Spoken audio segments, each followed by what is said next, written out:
President, ano masasabi mo mapa-impeach ka na ng WHO? Mas masakit pa ang maiwanan ng boyfriend o girlfriend kesa ma-impeach ka ng House of Representatives. Hindi pa ako naglikmata.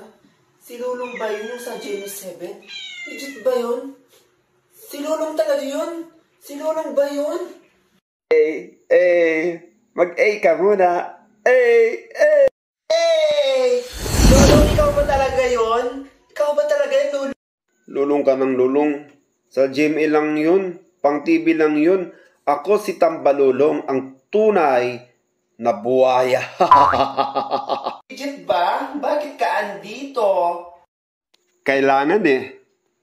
Alam mo naman, 32.2 billion yung pinamudbud namin sa mga kongresista para pumirma sila ng matuluyan ng ma-impeach yung VP Sara Duterte ninyo. Yung sabihin talagang kurakot ang vice presidente ng Pilipinas? Nako, hindi Isang tunay na may malasakit sa bayan at sa taong bayan.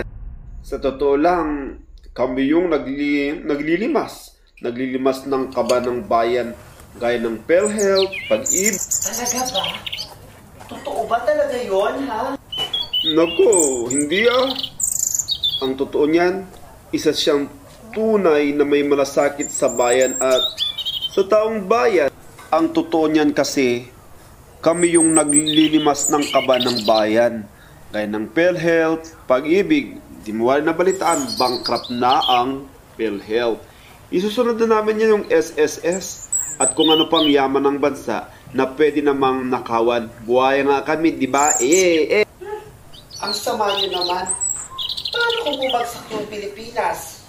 Saan tayo pupulutin? Saan kami pupulutin? Saan pupulutin ang bayan? Definitely yes. At hindi lang yun, dahil sa 32.2 billion na pinambili namin sa signature ng mga kongresista, lahat ng illegal na negosyo pinatos na namin. Pansin mo, maraming mga batang kinikidnap dyan. At more krimen ang ating bansa dahil mas pinapalawak namin ang illegal na droga. Bakit ang sama po ninyo?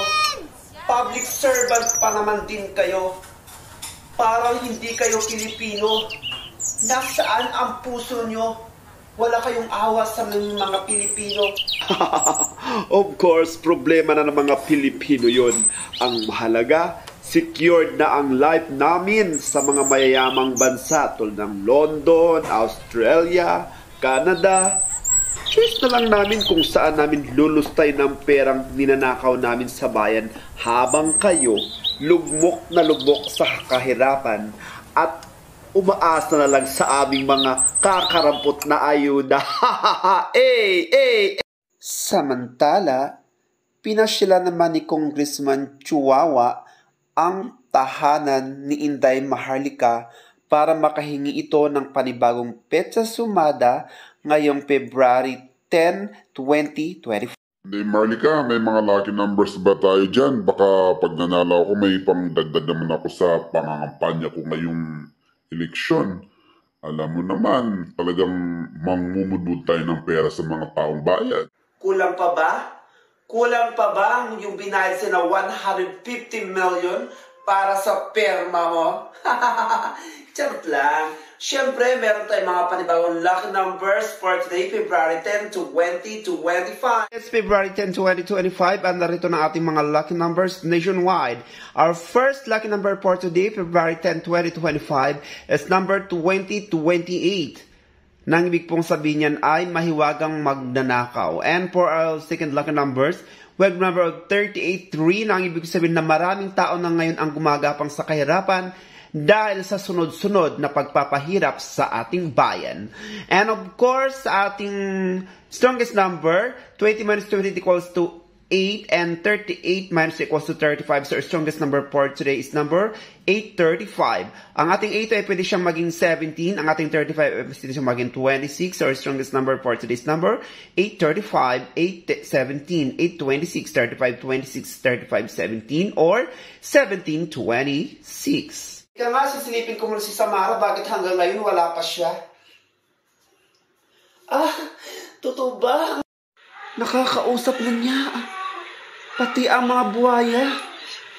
Nalalapit na talaga ang tagna na si Samara ay magiging ganap ng isang pusang gala.